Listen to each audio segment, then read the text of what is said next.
What did I think about Bruce Lee's Enter the Dragon? Stick around and find out.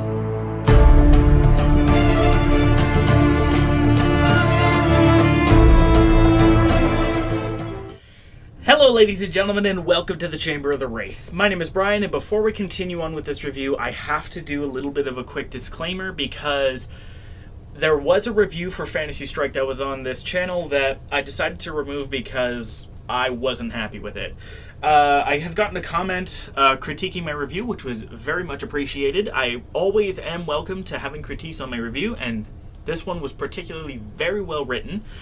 But even though I had elected to even though I wanted to keep it on there at first, when I watch it again, I was like, no. No, I'm not doing that. So I just decided to just take it down and put up a disclaimer, which is where that Fantasy Strike review would have been. And I think it serves as a very good lesson to make sure that if you're going to review something, make sure that you at least do a reasonable amount of work. So for this particular review on Bruce Lee's Enter the Dragon, I watched the full thing. And I came down here to review it not long after I'd finished reviewing it so that everything was still fresh in my mind. And really, I don't want to do Bruce Lee's movies justice because, fun fact, this is the first one I have ever seen. So, that is what it is. Now we can talk about the actual review thing, which can start now.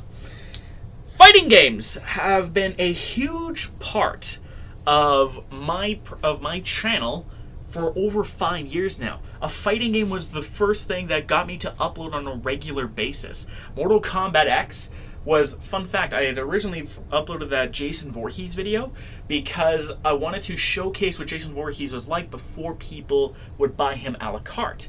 And then that just kind of developed into a thing where it just became a showcase of fighting game characters with music I thought fit the character. And then from there, well, it's history. I've covered fighting games from Mortal Kombat to Street Fighter to Samurai Showdown, which, by the way, I apologize for the slow uploads on that. I'm hoping to get back into that at some point. And then we branched out to other games as disparate as Gravity Rush 2, Spyro, Indivisible, Horizon Zero Dawn, to things like Crash Bandicoot and Infamous Second Son. And in a sense, fighting games owe a lot to the martial arts movies of old, particularly those that starred one man, Bruce Lee. His real name is Lee Junyun. By the way, if I mispronounce that, I do apologize. I am not a native speaker of Chinese, if you couldn't tell. So, I wanted to talk a little bit about Bruce Lee's history first, because this man has had a very long movie career. Even though he died in 1973, or 1972, 1973, in that range, in like his 40s, 30s. It was his 30s, because I'm going to talk about that. The guy's been in movies for literally as long as he's been around. His very first movie credit, or his very first role in a movie, he was 3 months old, and that was in 1941's Golden Gate Girl. And he's been in movies like, he's been in other movies since then, like 1946's The Birth of Mankind, and other Chinese movies as they proceeded onwards. He then went to America at 18 to be Kato in The Green Hornet. And after some time there, he went back to Hong Kong and kick-started the movie industry there with his martial arts prowess. And when he was studying martial arts and eventually creating his own martial arts, Jeet Kune Do, which, by the way, again, if I mispronounce anything, please let me know. Bruce Lee took that and ran with it. He was also the fight scene choreographer for a lot of his movies, including this one, which we're going to get to. And a lot of his movies came out in the 60s and early 70s when he was an adult and working in Hong Kong. But then tragedy struck. After The Game of Death came out in 1972, Bruce Lee had died. The official cause of death was a careless misadventuring, which caused a head injury that eventually proved fatal. A lot of people believe that he was actually murdered by a secret sect of martial artists who didn't want him putting their secrets out to the world. Now, like 95% of conspiracy theories, I don't buy into the act at all. That doesn't make any sense. But that is there, and I have to clarify that, of course. Otherwise, I'm going to get angry comments being like, Bruce Lee was murdered! As if anybody ever comments on my videos anyway. But a lot of his movies were actually released posthumously. This was the first one. And everything had been finished, everything was ready. He had just died at an unfortunate time. So this was the first movie that Bruce Lee was in that he had died before the movie came out. And this isn't actually all that rare. I mean, let's think back to another example, 1967's The Jungle Book by Disney. Now, the actual Walt Disney himself died just a few months before the movie was set to come out. So, releasing things posthumously is nothing new. But the thing is that from 1973 and 1974 with the Green Hornet movie, it makes sense. But they kept releasing movies of his death up until 1981. Which kind of strikes me, that's ultimate milking of a corpse right there. The guy at this point has been dead for almost 10 years, and they're still releasing whatever movies they can that had Bruce Lee in them. And then, off they went. But we're not here to talk about Bruce Lee's history per se. We're here to talk about probably one of his most famous movies, and the first Bruce Lee movie I've ever watched. It's very clear to me the influences that modern fighting games, again, to bring that tangent back around, had. I mean, let's look at some examples. Martial Law from Tekken, totally a Bruce Lee clone. Fei Long from Street Fighter, totally a Bruce Lee clone.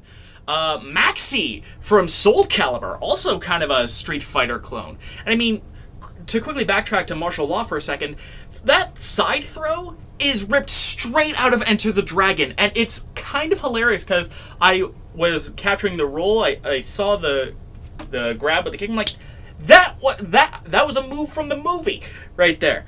And of course, I can't ignore Mortal Kombat, which, especially in its early days, took way more from the Bruce Lee movies than even I had anticipated. Just by watching this one movie, I saw pretty much the influences for 2 characters and a key setting, and probably a third if I'm willing to stretch it just a touch. And I'm actually going to talk about that now, because that was the thing that was in my head while I was watching this movie. Mr. Lee, i.e. Bruce Lee, it's no surprise, he's the direct inspiration for Liu Kang. All of the moves that Liu Kang pulls off, from the crazy kicks to the rapid punches, it's all Bruce Lee. And they even took the flying kick right from one of Bruce Lee's movies. I don't remember exactly which one, but it's there, and he has done some running and flying kicks in Enter the Dragon, but obviously super exaggerate that for Liu Kang. And then you have Han, Han, the main villain, is the one with a bit of a stretch, because I saw some serious Shang Tsung influences in here. Hang on, I just gotta see, because I'm trying to remember what the hell that one dude's name is that I gotta talk about at some point. There we go. Okay, so I got John Saxon's character. I completely spaced on his name multiple times in the movie, which is weird because he's actually kind of one of the main characters, and I, for the life of me, couldn't remember his name. But we'll come back to him later. But Han, he very much struck me as a kind of a Shang Tsung character. I mean, no sorcery and soul stealing or anything like that, but I mean, he's a Hong Kong human trafficker, drug lord, super bad guy, and his throne is straight up like a golden dragon throne. I saw it and went, that would be Shang Tsung's chair in like a Mortal Kombat setting. That's what I could think of. And that's another thing too, with the Mortal Kombat connections, we also have the island that it's set on, right down to the fact that warriors from around the world were coming to this spot for a tournament. That kind of premise in fighting games is in, I bet you, every single major fighting game franchise, from Dead or Alive to Mortal Kombat to Guilty Gear and beyond, have had at least one game that had the collect all the fighters and put them in a tournament for our own ends plot. And it all started, essentially, from Enter the Dragon. And it was so cool to be like, this is where the inspiration came from. You know what I mean? Because I've watched these movies, or I'm watching this movie after being mostly influenced by fighting games. So to see where that influence comes from is kind of a whoa revelation there for a second.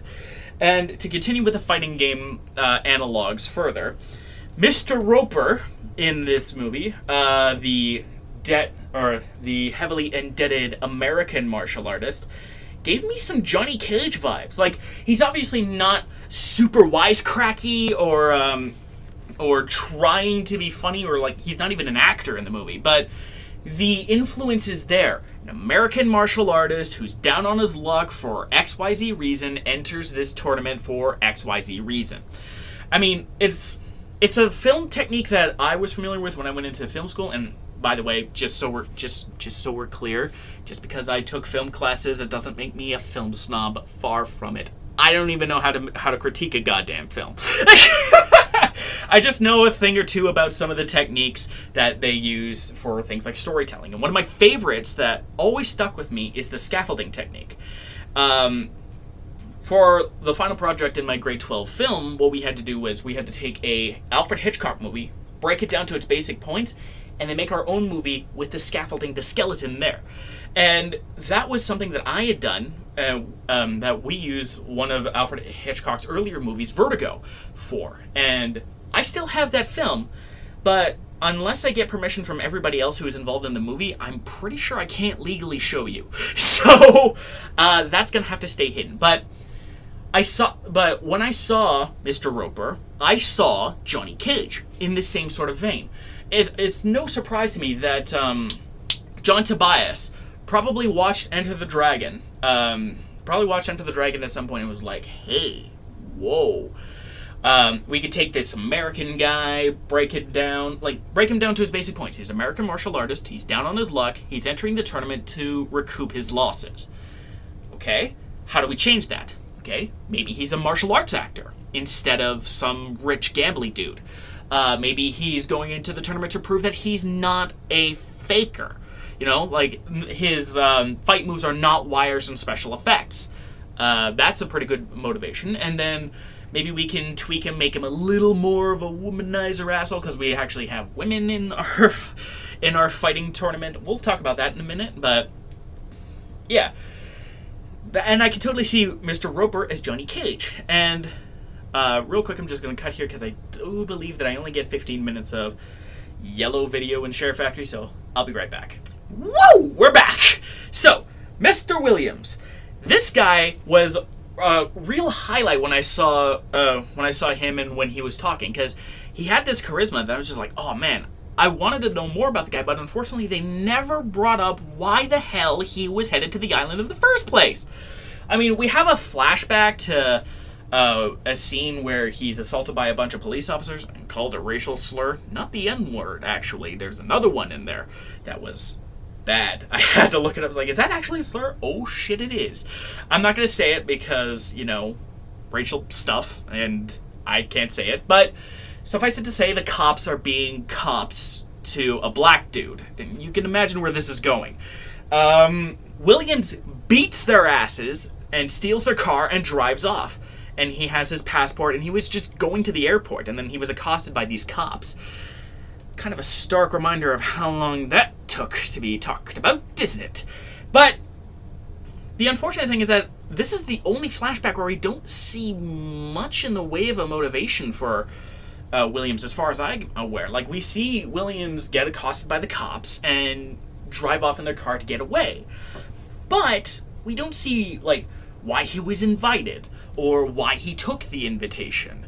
I mean, we have a little bit of a scene where we enter a black dojo before, like a blacks only dojo before we got into the whole thing. But either I missed something or I didn't see a reason for him to show up in the tournament, so to speak. And unfortunately, they kill him, which sucks because I liked Williams a hell of a lot more than I liked Roper. I mean, shit. I could barely remember the guy's name half the time. I had to check my phone to make sure I got it right. But it's a shame because I really liked Williams, and I should have probably put like a spoilers at the beginning. I probably will in post, but yeah, they fucking kill him because of a misunderstanding that Han has. And I mean, to Williams' credit, he fights for his life, but unfortunately he loses, which sucks because it's like, man, I personally would have flipped it again, this is hindsight, it is 2020 and whatever, but I think personally that if I wanted to do something like that, I would have probably flipped the two roles. I would have had Roper die because he's forgettable white dude, and have Williams be the one who's offered a seat at the king's table and turns it down and works with Bruce Lee at the end in probably one of the most epic fight scenes I've ever seen at the time, where after a bunch of prisoners escape, it's like pandemonium. 3-4 dozen people are fighting each other, and then Bruce Lee chases after Han. And that's the funny thing, is that again, bringing back to the fighting game analog, I don't know exactly who Han's fighting game analog is, because at least Mortal Kombat analog, because Roper, it's Johnny Cage, it's gotta be. Bruce Lee became Liu Kang. The island was appropriated. Han could kind of be seen as Shang Tsung. But I don't know if they just left Williams at the door, or if Williams was supposed to be like the original Striker, and then they dropped him for Sonya. I don't know. But those were kind of the characters in some fighting game analogs that I had noticed. I would like to talk a little bit more now about the cinematography and the fight scenes, because that's kind of what you're here for when you're watching this. You're not here for a super gripping drama. You're here to watch people beat the shit out of each other. And the plot is serviceable for that. It's not like Oscar tier, oh my god, what a profound story. But it's consistent at least, and it gets the job done, and then some. The story itself is actually kind of neat. I mean, it's certainly neat enough for fighting games to have copied and ripped off for the past 15, 20 years, so I don't see why not. But the thing with Enter the Dragon cinematography-wise is that it's for its budget, it was pretty well done. It had a budget of $850,000 US at the time it was being filmed and produced, so this would have been the early 70s. According to my conversions, that brings the budget to just under $5 million in modern cash. Most big-name Hollywood movies, like Bruce Lee was huge in the 70s, John Saxon would have been really big, and hell, Jeffrey Weeks shows up. I don't know how famous that guy was, but he was there. Robert Wall was also there. And these are some bigger name actors, considering the genre that it was. So, this kind of a movie with A and B grade actors working together would have cost 3-4 times as much, at least, in today's money, even if we consider the lack of special effects outside of sound effects, which I'm going to talk about because, oh my god, talk about ripping me out of immersion there. But outside of like special effects, or which would be just sound effects and props and things, nothing. I mean, like, there wasn't a whole lot there. There, especially since this was the 70s, there was no CG, and there was definitely no CG. All of the fight scenes were choreographed by Bruce Lee himself. I don't know why I went to Bruce Wayne there. I'm sorry. But Bruce Lee had a major hand in the fight choreography because he's done this before. Several of his movies he was involved in as the guy to involve fight choreography and how that worked, which is why the fight scenes are actually so well done. And the thing is that unlike a lot of action movies where every hit is cut so that you can see the action afterwards, and so that people don't get hurt. So it's like, cut, action, cut, action. You know what I mean? Most of the cuts happen to only change perspective or to kind of get in on the action. The hits aren't cut away from, which is nice to see. It's not continuous. It's not like the raid, which I saw little bits and pieces of, and there are cuts here and there just to move things along, but you don't cut away from the actual hits. That sort of methodology has been around for a long time, evidently, and I like that. Because even though it's clear most of the hits don't actually land, what do you expect? This is the 1970s we're talking about here. We're not expecting, like, CG or those cuts from before as well. You can, and sometimes there are moments where they'll cut in to make it look like the hit has actually connected, instead of cutting to get on with the fight, so it's not cut. You know what I mean? It's more fluid, and I really, really like that about this movie. The cinematography is actually not that bad either, considering the budget and the equipment that they had to work with. And I have to keep this in mind, this is the early 70s and not in Hollywood. So the camera scenes, mostly panning, lots of zooms. There were 2 instances in Bruce Lee's first outing as a spy where I could very clearly tell that they had cut and then begun the next part of the scene. Because, for instance, he's sneaking around, he ducks down, it cuts, and then you can tell it cuts because some foliage was moving, or Bruce Lee hadn't quite gotten into position, and then in the next scene, it's like, and then he's there, and then he strikes, you know what I mean? You can kind of see a couple of instances of this. I wish I could show you exactly what I mean, but unfortunately I'm editing out of Share Factory, and I can't record movies off of my PS4. I mean, that would just end up being bad. And currently the computer is on an update, so I can't actually edit it on the computer, which sucks, but hey, I have to get this out today, so I'm going to make do with what I can. Maybe I'll update this one in the future with actual scenes. That'd be pretty cool. However, onwards to one of the other things I wanted to talk about, which is that the fight scenes that we did get. Outside of Bruce Lee, well, not exactly outside of Bruce Lee. No, yeah, we can say outside of Bruce Lee. So for Williams and Roper, they each had 2 major fight scenes in and of themselves that had worked out really well. We see Williams' skill and ability to easily trump some of the martial arts tournament folks. And then Mr. Roper almost loses, and then he kind of gets this second wind and kicks the other guy's ass. It shows this kind of skill dynamic between the two, where Williams is better, and Roper just is maybe not as good as he thinks he is, you know what I mean? And then we have Williams' first fight with Han, which has a neat little foreshadowing because he goes to kick, and then it blocks, and then Han blocks it, and there's an odd sound when the block happens. It turns out Han has a prosthetic hand that is made of metal that he just kicked, so it hurts. So, and caught completely off guard, and by Han's higher level, Williams gets beaten and dropped in a dunk tank and is presumably killed, unfortunately. And Williams' death helps ensure that Roper kind of has this change of heart, because when Roper is being shown around the secret operations, it's super cool, because he's looking at it, he's like, yeah, I could totally see me being in this. I can get my money, pay off my debts, and then he sees Williams is almost dead. Now Williams and Roper had kind of made this kind of kinship, and then when he saw what happened, Roper's like, nope, you can't get me in on this. So the plot proceeds, and eventually we get to that super epic fight, which has a whole bunch of people involved, and it's just sheer chaos. And then we can get to probably the most iconic scene in the whole movie, which is the fight between Han and Mr. Lee. But before we get too far forward into talking about that scene, we're going to have to rewind just a touch.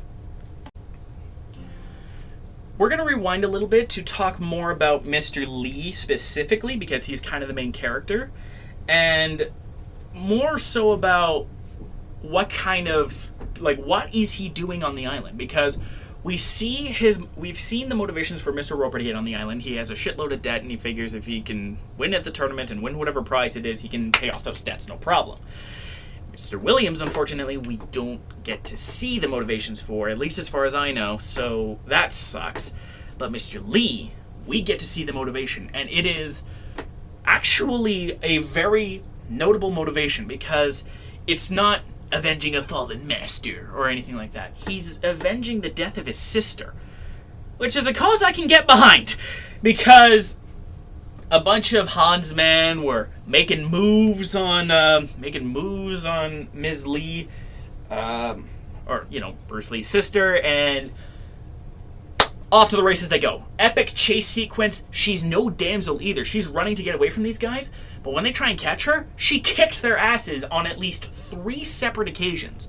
This lady fights back, and that is really cool to see. It's not like she's just running and then it's just dumb luck that she's been able to get ahead. No, she's fighting back, and she's fighting well, which is super cool to see.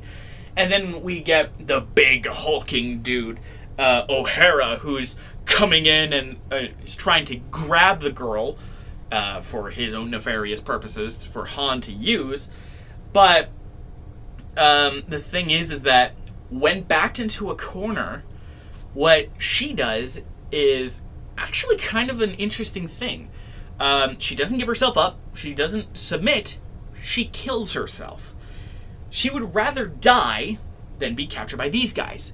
That just goes to show how fucked up Han is, and how crazy he is, and the imperative that is needed to stop this guy. And Mr. Lee's like, I'm in. I need to get revenge for my sister. Boom! Excellent, simple, but very effective plot. And he even kind of gets information on Han from Jeffrey Weeks' character, Braithwaite, which I actually kind of liked Braithwaite. I wish we could have seen just a little bit more of him, but considering his role, I understand why he wasn't, there every time. So there you go. And it even shows a little bit of a hint about why exactly there are... because at one point, Bruce Lee's like, well, what about a gun? Can I just pop the guy and be done? But the thing is that while that is a bit of an odd thing for me to hear out of Bruce Lee's mouth, it makes sense. If you want to go after this guy, why not just kill him with a gun? And there's a note that Han bans those kinds of weapons on his island because of an assassination attempt scare that he had. So there's that. It kind of fleshes out Han as a paranoid but very ruthless drug crime lord who needs to be stopped. And it's that little bit of extra layering that, prevents these characters from just being 2D cutouts. There's a little more meat to them than that, and I kind of appreciate that sort of detail. What I was a little bit less keen on, and this is just my personal taste, what I was a little bit less keen on is all of the prostitutes that show up. I mean, the lead chick is going door to door for the main guys, and then giving them women for the night. Bruce Lee, as far as I know, Bruce Lee doesn't refuses all of the girls except for the one who threw the dart, who is the agent on the inside. But the other 2 guys, they're in, presumably because they don't know what's going on. But still, I don't know. It just felt really strange. And then there is a scene where it is pretty gratuitous nudity. That's something I will have to warn you guys about. There is nudity. There's no raw on sex happening, thankfully. It's just that there is some nudity there for quite a while.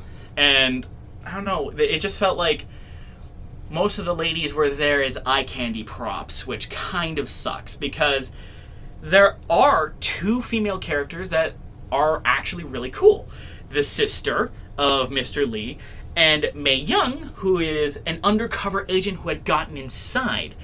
And she's actually really cool. I would have liked to have seen more of her getting involved. Although she does get involved in a critical fashion near the end by unlocking a bunch of prisoners and all of the prisoners run out and fight a whole bunch of guys. But it would have been nice to see her get involved a little bit more for me. And okay, it's 1973. I still wouldn't have minded if the ladies that were involved in the movie weren't either eye candy or just stepping stones to advance the plot. Do you know what I mean? If Mae Young had actually fought, had gotten involved with Han in an actual fight or what have you, I think I would have liked this movie even more than I already did, because you can tell that even when they were making this movie that there was some progressive ideals. I mean, they straight up show police brutality not that far into the movie, and the black victim taking the cops out and getting away, which is awesome. And you can also see things like, for instance, the females weren't all eye candy. It's just that they were the least fleshed out, and I would have liked at least Mae Young to have been fleshed out a little bit more. And of course, Lee's sister was awesome. I liked her when she was fighting to try and get away, and I had actually secretly hoped for a little bit that she didn't kill herself. She had survived and somehow avoided the whole brain melting thing with getting the chicks addicted to opium and then sold off around the world, which that's quite an interesting plot, right? And maybe she was freed by Mr. Lee and then they tag team. That would have been really cool, but again, that would have required a lot of changing in the movie. So what I get is what I get, and what I get is actually not bad. I actually really enjoyed this movie. It's an enjoyable sub 2 hour thing. Martial arts goodness. The plot's serviceable, and just a little bit more. And a lot of the side characters you get to see a little more of. You see Roper constantly making bets and constantly losing.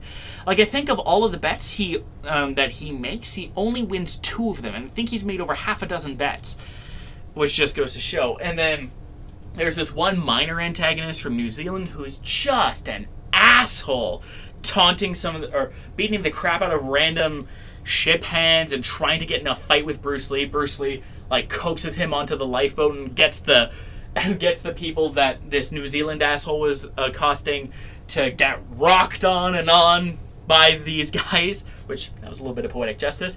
And I'm pretty sure he was Williams' first opponent, who he just hands his ass to. So overall, I really did like this movie. There's a few, I would call them relics of their time, that I personally think that if they ever did remake Enter the Dragon, which I don't know if they should, but if they ever did remake Enter the Dragon, there would be a few things that I personally wouldn't have mind changed. I wouldn't have minded if Mae Young was more active in the plot, and maybe if Mr. Williams got a little more fleshing out, and maybe we switch Roper and Mr. Williams' roles.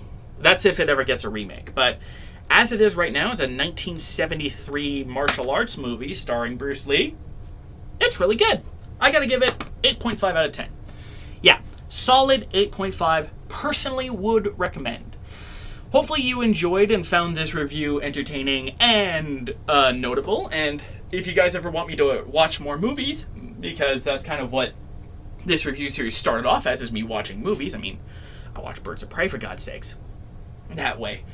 Then I'd be more than happy to take suggestions. I mean, I've got Army of Darkness, Walking with Dinosaurs. I've got a lot here, and there's also a lot of things that I currently have that I don't have videos on yet. A lot of PS2 games in particular that I'd like to record. And if in the near future I get the ability to record PS2 games, man, I'm in. I'm in for more reviews. But in the meantime, don't forget to be awesome. I'll see you guys on the other side, and I would like to know, what did you think of Enter the Dragon? Because my opinion is just my own. I'd like to hear yours.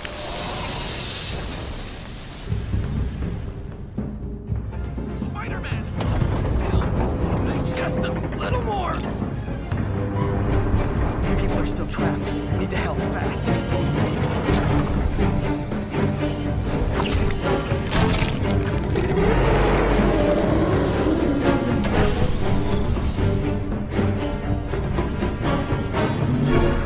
Predator wins.